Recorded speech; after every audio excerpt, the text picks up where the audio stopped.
C'était la deuxième rencontre des rencontres de l'IESA sur la thématique Mettre en récit le lieu. On a eu une introduction par Anne-Hermine Kudenek sur le storytelling, donc ce fameux nouveau type de médiation, enfin pas si nouveau que ça, puisqu'il existait déjà avant, mais on se rend compte que la crise sanitaire a été un accélérateur du recours à cette pratique.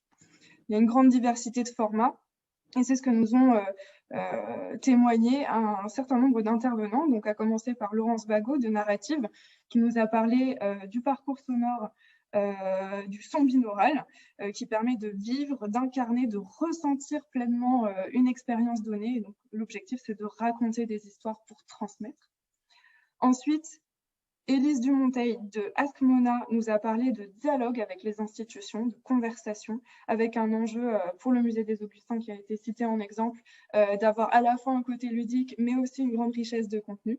Et donc, il y a eu la réalisation de ce chatbot dont on a déjà discuté. Ensuite, Morgane Legeldron de la Monnaie de Paris nous a parlé de l'approche des non-publics de la Monnaie de Paris et de la création de l'imagination d'un jeu immersif autour du braquage, donc en partenariat avec Netflix et Fiverr, puisque la monnaie est un lieu où il y a de la monnaie, c'est un lieu de vie et de fabrication. Ensuite, Constance Castan de Novlab nous a parlé du donjon de Rouen qui a deux caractéristiques, une faible capacité d'accueil et une typologie un peu particulière de lieu. Et donc là, l'objectif, c'était d'utiliser les nouvelles technologies au service de l'immersion à travers une expérience en réalité virtuelle multijoueur.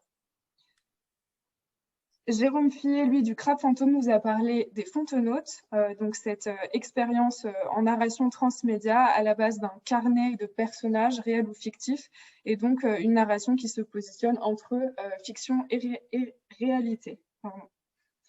Est venu le temps des échanges.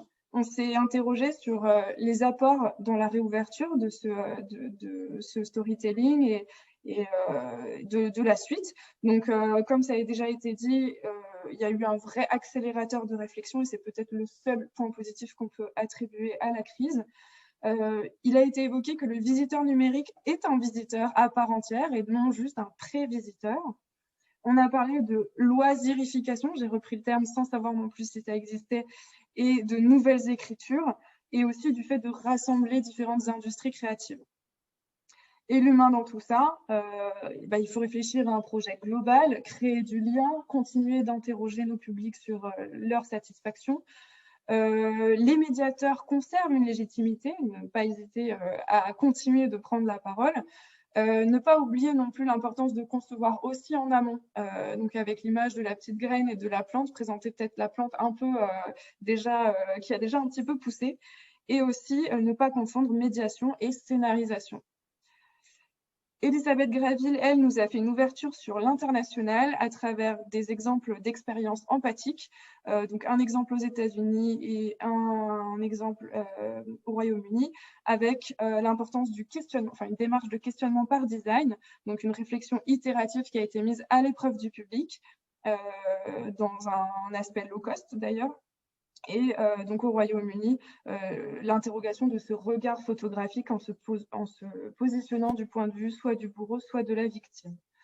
Voilà, vous pourrez retrouver cette planche sur les réseaux sociaux et dans l'article que vous enverra Antoine, je pense, après les rencontres. Et je vous dis à tout à l'heure pour la dernière rencontre.